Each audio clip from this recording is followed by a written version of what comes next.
The night I became homeless didn't start like a tragedy. It started like any ordinary Tuesday. I remember sitting on the worn-out couch in my small apartment in Phoenix, Arizona, scrolling through my phone while the evening sunlight painted soft orange patterns across the living room wall. The air conditioner hummed lazily, and for a moment, everything felt quiet and normal. But sometimes the moments that look the most ordinary are the ones that secretly change your life forever.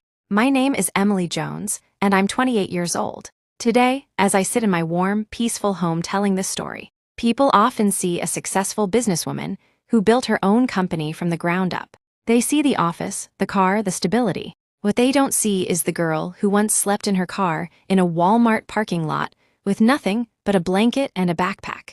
They don't see the nights when I cried silently, so no one walking past my car would hear me. They don't see the fear, or the loneliness, or the moment I truly believed my life was over. But to understand how everything changed, you have to understand how everything fell apart.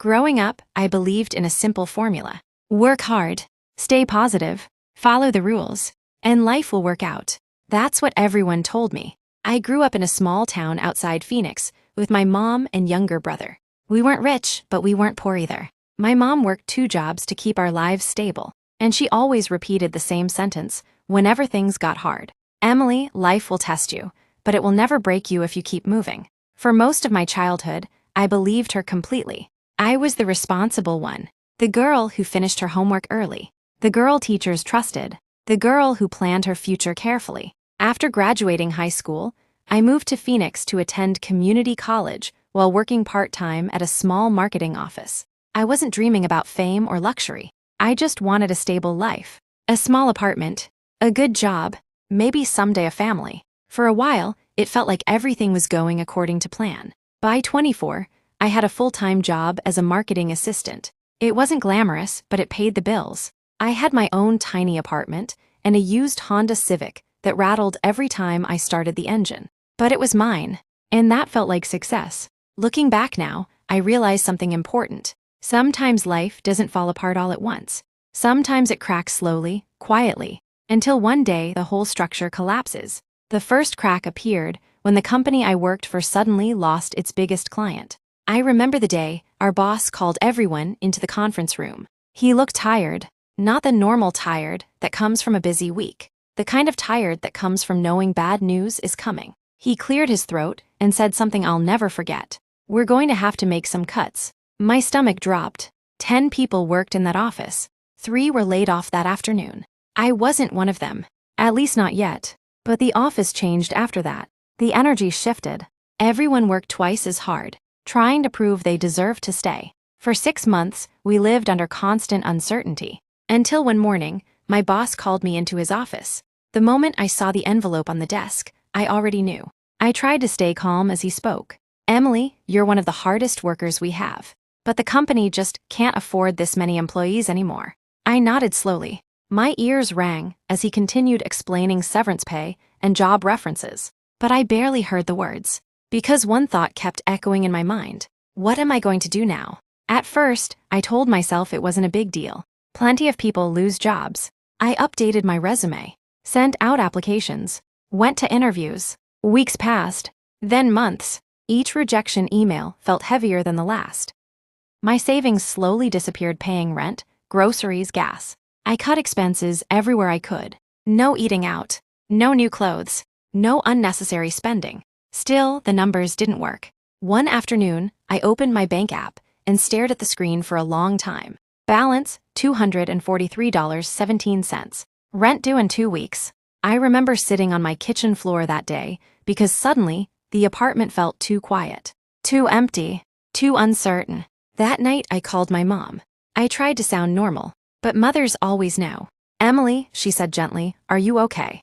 And for the first time in months, my voice cracked. "I'm trying." There was a long pause on the phone. Then she said softly, "If things get too hard, you can always come home." I wanted to accept immediately, but pride can be a dangerous thing. "I'll figure it out," I told her, and I truly believed I would. I didn't know then that within 2 months, I would lose my apartment, my sense of stability, and almost my hope. The eviction notice arrived on a Thursday morning. It was taped to my apartment door, bright orange, impossible to ignore. I stood there staring at it for a long time, my grocery bag hanging loosely from my hand. It wasn't a surprise. I had missed 2 months of rent, but seeing it written in official letters made everything feel real. I had 7 days to leave, 7 days to pack my life into boxes, 7 days before I officially had nowhere to live. Those days passed in a blur, selling furniture online, packing clothes, trying not to panic. On the final evening, the apartment looked empty. The echo of my footsteps bounced off the bare walls. I placed my last bag into the trunk of my car, closed the door, and stood there for a moment in the parking lot. The Arizona sky was turning deep purple as the sun disappeared. For the first time in my life, I realized something terrifying. I didn't have a home. That night, I drove aimlessly through the city. Streetlights blurred past my windshield. Eventually, I parked in the far corner of a Walmart parking lot. I had read online that some people slept there because it was relatively safe. I climbed into the back seat with a blanket. The car felt smaller than it ever had before.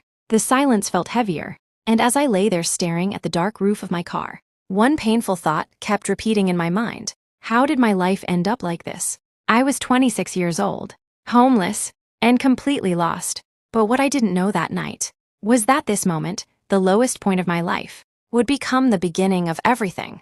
The first night I slept in my car, I barely slept at all. Every small sound felt louder than usual. A shopping cart rolling across the parking lot, a car door slamming somewhere in the distance, footsteps, voices.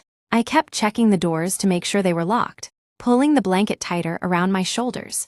The inside of the car smelled faintly, like gasoline and old coffee. I remember staring at the ceiling for hours, thinking about how quickly life can change. Just a few months earlier, I had been worrying about normal things, paying bills, finding a better job, maybe moving to a nicer apartment someday. Now my biggest concern was something much more basic. Where would I park tomorrow night? Morning came slowly. The bright Arizona sun warmed the windshield and forced me to sit up. For a few seconds, I forgot where I was. Then reality came rushing back. I was homeless.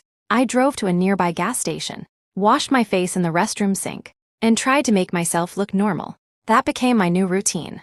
Every morning, I would clean up in a public restroom, brush my hair, put on fresh clothes from a small backpack, and try to look like someone who had somewhere to go. Because the truth was, I didn't. Something strange happens when you become homeless. You become invisible. People walk past you every day without seeing you. At coffee shops, at parks, at gas stations, they see someone sitting alone in a car, someone carrying a backpack, someone lingering too long in a parking lot. But they don't really look. At first, I was terrified someone would recognize my situation. Later, I realized something even more heartbreaking. Most people weren't paying attention at all. I spent my days applying for jobs at libraries and coffee shops where I could use free Wi-Fi. Sometimes, I would sit there for hours sending applications. Dozens of them.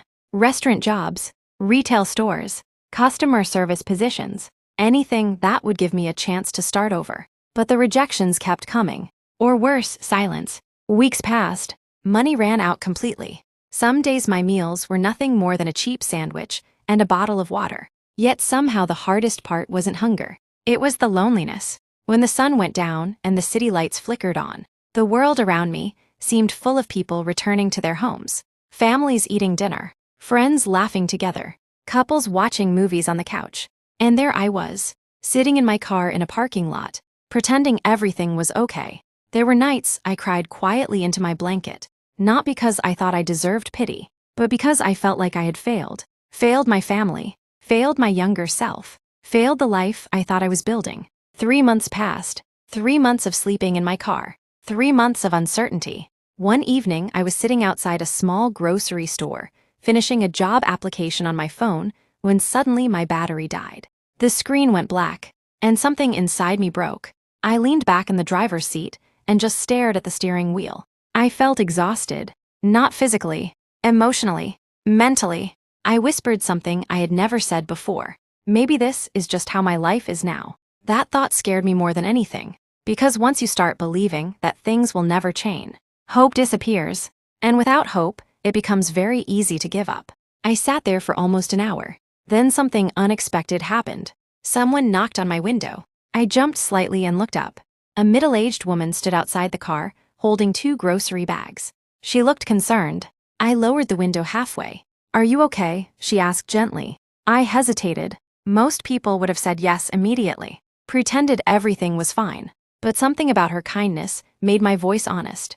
"I'm trying to be," I said. She studied my face for a moment. Then she nodded slowly. "I've seen you here a few times," she said. "I figured you might be going through something." My cheeks burned with embarrassment. "I'm just between places right now." She didn't ask more questions. Instead, she reached into one of her grocery bags and pulled out a sandwich and a bottle of water. "Take this," she said. I almost refused out of pride, but my stomach reminded me that I hadn't eaten all day. "Thank you," I said quietly. She smiled. "My name is Linda." That night we talked for almost 30 minutes in the parking lot. She told me she worked as a manager at a small community center across town. Before leaving, she said something that changed everything. "Emily, we have a job training program at the center. It's not fancy, but it helps people get back on their feet." Then she handed me a small card with an address. "Come tomorrow morning." I held that card for a long time after she left. It was just a piece of paper. But in that moment, it felt like possibility. The next morning, I drove to the community center. The building was simple, brick walls, small windows, a faded sign above the entrance. Inside, people were learning computer skills, attending workshops, and meeting with job counselors. For the first time in months, I didn't feel like an outsider. I felt like someone trying again. Linda introduced me to a mentor named Carlos, who ran a small business training program. He asked me a simple question: "What are you good at?" At first, I didn't know how to answer. After months of rejection, I had forgotten what confidence felt like. But slowly, we started talking about my marketing experience, about social media, about small businesses that struggle to promote themselves online. Carlos leaned back in his chair and smiled. "You know something valuable," he said. "What if you used it?" That question stayed in my mind for days. A week later, I made a decision. Instead of only searching for jobs, I would try creating something myself. I started offering small social media marketing help to local businesses, coffee shops, food trucks, small boutiques. At first, no one took me seriously. I was just a woman walking into stores with a simple idea. But eventually, one coffee shop owner agreed to give me a chance. $100 to manage their Instagram for a month. It wasn't much, but it was the first time in months someone believed in my ability. I worked harder than I ever had before. Within weeks, their page started growing. More customers started coming in. Then the owner recommended me to another small business, and another. Slowly, unbelievably, my situation began changing. 6 months after meeting Linda, I moved into a small studio apartment. It wasn't luxurious, but it had a bed, a shower, and a door that locked behind me every night. I remember standing in the empty room on the first day, with tears in my eyes, because I finally had something again. A place to call home. My small marketing service kept growing. Local businesses trusted me. Referrals spread. By the time I turned 28, something incredible had happened. The small idea that started while I was homeless had turned into a real company. I hired my first employee, then another, then another. Today, my company helps dozens of small businesses across the country grow online. People often ask me how I built it. They expect a complicated business strategy. But the truth is much simpler. My success didn't begin with confidence. It began with survival. Now, sitting here in my living room telling this story, everything looks different. The house is warm. My laptop sits on the table. My phone rings with clients and opportunities. But sometimes, late at night, I still remember that Walmart parking lot. The quiet, the fear, the girl lying in the back seat of her car wondering if life would ever change. And I wish I could tell that girl something. I would tell her this: your worst moment is not your final chapter. Sometimes life breaks your plans completely, not to destroy you, but to force you to build something stronger. If you are listening to my story and you feel lost right now, if your life feels like it's falling apart, please remember something important. Success doesn't belong only to the lucky. It belongs to the people who refuse to stop moving forward. I went from homeless to building my own company, not because I was special, but because one small act of kindness